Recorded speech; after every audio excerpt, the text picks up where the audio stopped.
नमस्कार मेरे प्रिय विद्यार्थियों। आज हम स्वर संधि के बारे में पढ़ेंगे।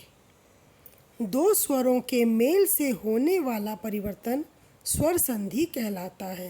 अर्थात जब दो शब्दों की संधि करते समय पहले शब्द का अंतिम वर्ण और दूसरे शब्द का पहला वर्ण दोनों स्वर हों और उनके मेल होने से विकार आता है तो वहाँ स्वर संधि होती है। जैसे महाशय। महाशय में दो वर्णों का मेल है, महा जोड़ आशय।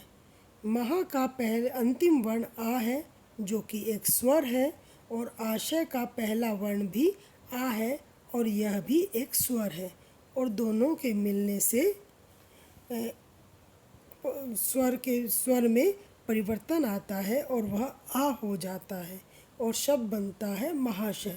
अतः यहाँ स्वर संधि है। स्वर संधि के 5 भेद होते हैं। पहला दीर्घ संधि, दूसरा गुण संधि, तीसरा वृद्धि संधि, चौथा यन संधि और पांचवा अयादि संधि। अब हम दीर्घ संधि के बारे में पढ़ेंगे। दीर्घ संधि जब ह्रस्व अ, ई, उ या दीर्घ स्वर आ, ई, उ के बाद यदि उसी स्वर का ह्रस्व या दीर्घ स्वर परस्पर निकट आ जाए तो दोनों के मेल से दीर्घ आ, ई, उ हो जाता है और उसे हम दीर्घ स्वर कहते हैं, दीर्घ संधि कहते हैं। अर्थात ह्रस्व अ के साथ आ का मेल हो या आ के साथ अ का मेल हो या दोनों जगह आ हो या दोनों जगह अ हो तो अ जो है आ में तब्दील हो जाता है। जब ह्रस्व ई और दीर्घ ई के साथ ह्रस्व ई या दीर्घ ई का मेल होता है तो वहाँ दीर्घ ई बनता है और जब ह्रस्व उ और दीर्घ उ के साथ ह्रस्व उ और दीर्घ उ का मेल होता है तो वहाँ परिवर्तन होकर दीर्घ उ बनता है। अतः यहाँ पर दीर्घ संधि होती है। जैसे पुस्तकालय, पुस्तक जोड़ आलय। यहाँ पर पुस्तक में अ है और आलय में आ है। अ और आ मिलकर परिवर्तन आता है और वो आ बन जाता है, तब यहाँ पुस्तकालय बना और यह दोनों स्वरों का मेल है, अतः दीर्घ स्वर संधि है।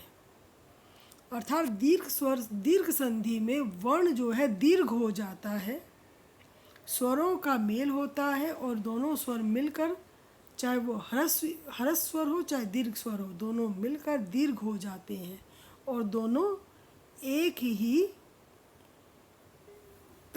ही रूप में मिलते हैं। जैसे अगर अ है तो अ और आ मिलते हैं, ई के साथ ई मिलता है, उ के साथ उ मिलता है। दीर्घ संधि के जैसे कुछ उदाहरण देखते हैं जिससे हम बात को समझ सकते हैं। जैसे विद्या अभ्यास, विद्या जोड़ अभ्यास। यहाँ पर विद्या का अंतिम वर्ण आ है और अभ्यास का पहला वर्ण अ है। दोनों में जब हम देखते हैं, परिवर्तन देखते हैं तो वह आ हो जाता है और दोनों स्वरों का मेल होता है, परिवर्तन देखने को मिल रहा है। अतः यह दीर्घ संधि का उदाहरण है। दूसरा परम जोड़ अर्थ अर्थात परमार्थ। यहाँ हम देखते हैं कि संधि करते समय अ और अ दो स्वरों को मिलाया गया है और उनसे शब्दों को मिलकर आ बना दिया है। जब संधि की गई तो मुख्य शब्द में परिवर्तन की स्वरों की वजह से ही आया है, अतः यह दीर्घ संधि है। कविश्वर, कविश्वर में कवि जोड़ ईश्वर दो शब्दों का मेल है। दो शब्द आपस में जुड़े हैं जहाँ में कि कवि की ह्रस्वी और ईश्वर की दीर्घ ई मिले हैं। जब दोनों स्वरों को मिलाया गया तब संधि होते समय दो स्वरों को मिलने से वह दीर्घ ई बन गया।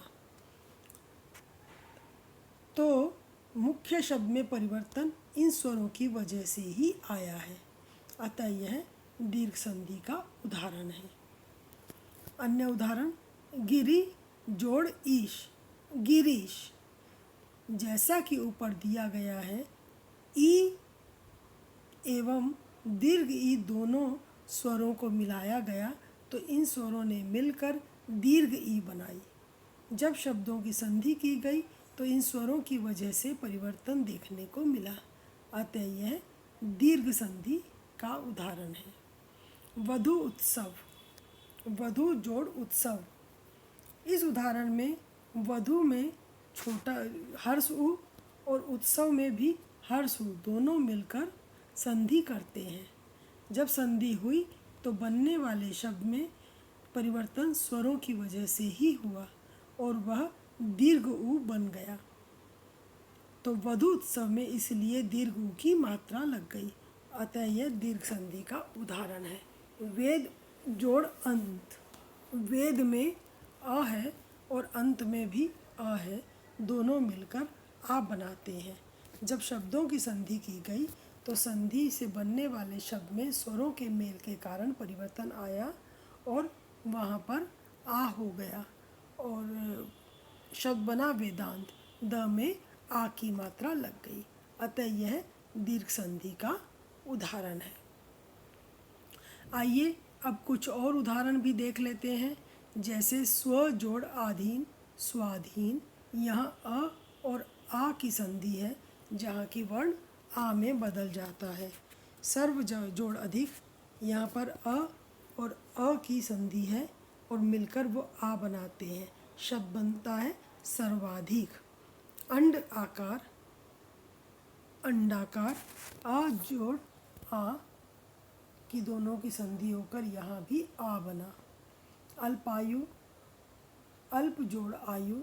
यहाँ पर भी अ और आ मिलकर आ बनता है। आत्मा अवलंब, आत्मा जोड़ अवलंब और मिलकर बना आत्मा अवलंब। यहाँ पर भी आ और अ मिलकर आ बनता है। इसी तरह कुछ और उदाहरण है, जैसे रविंद्र, रवि जोड़ इंद्र। इसमें हर्ष ई और इंद्र की भी हर्ष ई मिलकर दीर्घ ही बनाते हैं और मात्रा में व में बड़ी ई की मात्रा लग जाती है। शचिंद्र, शचिंद्र में दीर्घी और हर्ष ई दोनों मिलते हैं और दीर्घी बनाते हैं, अतः शचिंद्र में दीर्घी की मात्रा लगती है।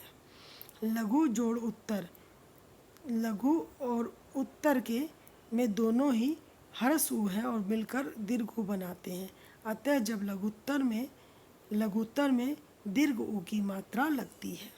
ऐसे ही वधु उत्सव में वधु जोड़ उत्सव, दीर्घ उ और दीर्घ उ और हर्ष उ मिलकर दीर्घ उ बनता है और शब्द बनता है वधुत्सव। इसी तरह सतीश, सती जोड़ ईश। दीर्घ ई के साथ दीर्घ ई का मेल होकर भी यहाँ पर दीर्घ ई ही बनता है और शब्द बना सतीश। लघु उर्मी, लघु जोड़ उर्मी।